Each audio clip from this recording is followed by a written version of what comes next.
Welcome back, this is Goku7DBZ. Welcome back to Video Game News for March the 27th. So with that said, enjoy the retro wave in the background. But today, first off, we have a recent pretty big announcement from Microsoft. High-level staff have apparently departed Microsoft Xbox division. Also, recently released new expansion, Sea of Thieves, Fort of the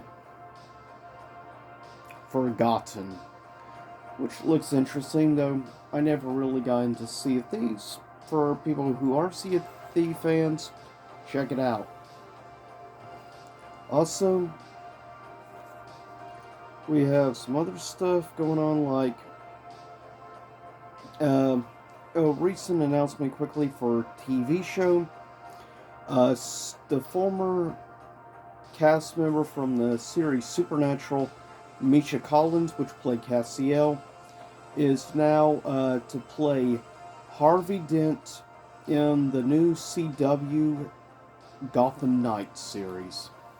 So that's pretty big if you thought about checking out Gotham Knights, which is coming out soon. There's something to look forward to. Misha Collins is going to be back on TV on CW. Also, some deals going on right now that you can get some pretty good deals right now on the Xbox store. Right now, DMC Devil May Cry 5 Special Edition is $20. Far Cry 6, $25.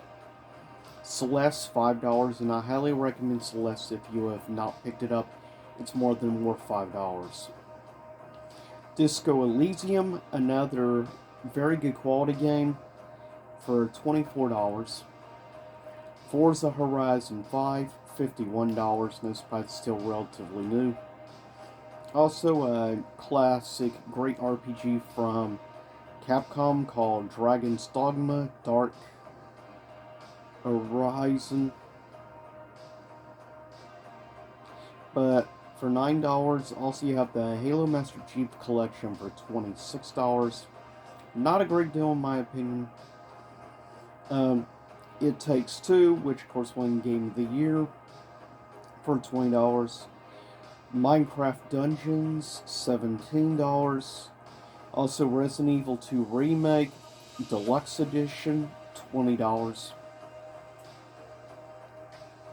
Also Resident Evil Village, $30. And last of some of the deals mentioned, Slime Rancher, $6.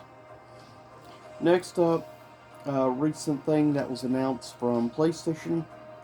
PlayStation buys another dev, Haven Studios, led by Assassin's Creed boss, Jade Raymond. Also, SNK, here's the big one, the piece of news over the last week. SNK released a trailer for a new upcoming DLC character and a free DLC at that, surprisingly. And that is the announcement DLC trailer, which this character will be coming out April the 14th, and that is none other than Omega Rugal, which was obviously a big key character in games like KOF 94, or more specifically, Ready Rugal. You had, of course, KOF 98, KOF 2002, but the ultimate version. But yeah, nevertheless, doesn't change the fact Omega / God Rugal is one of the cheapest bosses of all time, and is part of the definition of what is known as SNK Boss Syndrome. Now, one of the things that also got announced with the DLC, there's going to be a new mode, like basically boss challenge mode, and there's going to be like a special ultimate version of Omega Rugal in it. As it says in the trailer, CPU from Hell, And basically, you do get rewarded if you can beat Rugal in this special stage. If you can beat this ultimate version of Omega Rugal, you win the special costume Omega Rugal has in this specific stage. You get the costume, you get the piece of music for the stage, and you get the stage itself. So you actually get rewarded 3 things if you can beat Omega Rugal on that stage. So it's nice to actually see something from when I was a kid and teenager in the 90s, which is the fact getting rewarded something for beating a special ultimate fighting game boss. That is something we saw a lot of in the 90s from a lot of specific games. We got rewarded extra characters and things like that, like the Tekken series, as well as many other fine game series. So it's nice to see that King of Fighters 15 is doing this and bringing some of this stuff back. That's pretty cool, and I appreciate it. But that is a great reward to actually suffer through the fact you get a special track, stage, and a special costume. Also, Netflix reveals new Tekken anime series called Tekken Bloodline. It looks actually quite interesting. It looks like the story wise of it is going to take place uh, uh, between Tekken 2 and Tekken 3 time frame, leading into also Tekken 3 story mode, because in the trailer you see, um, obviously, specifically Ogre popping out and, of course, killing Jun Kazuma, Jin's mother. As well as you see in the trailer, like, Jin going to see his grandfather for the first time, Heihachi Mishima. Also in the trailer, you see characters like also Keen, as well as characters like uh, Paul Phoenix, and a few others.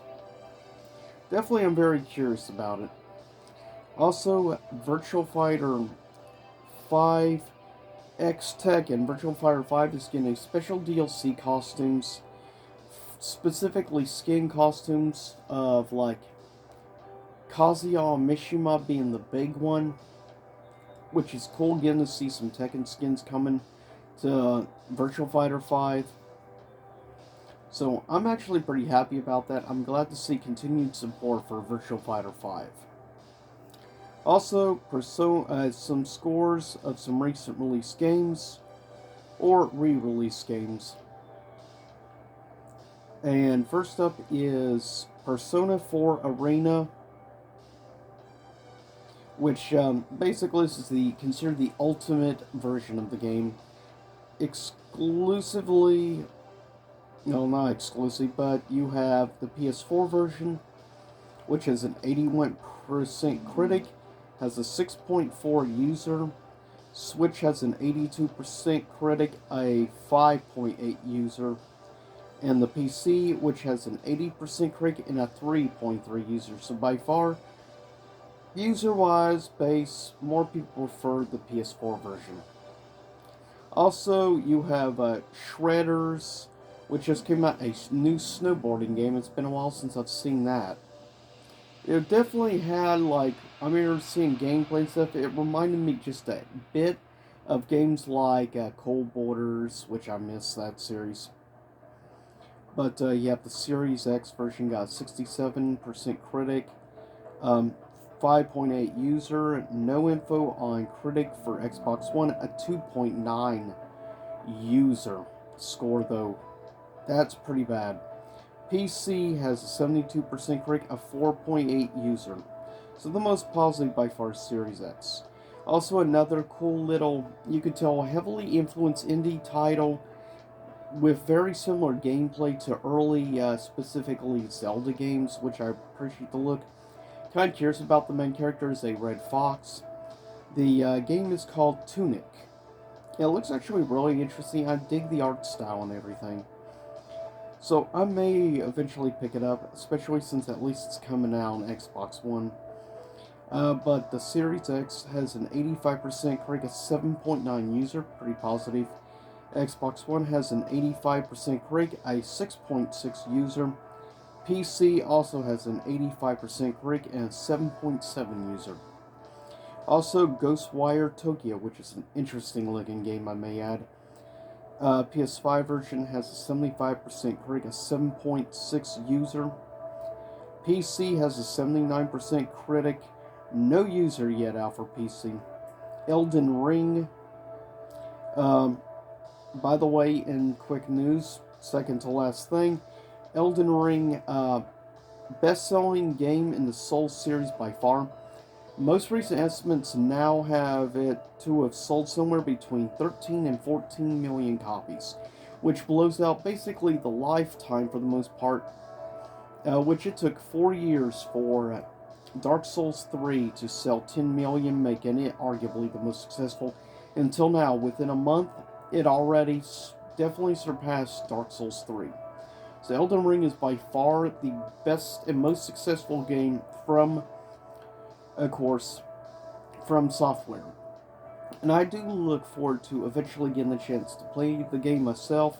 I did recently pick Elden Ring up at my local Walmart.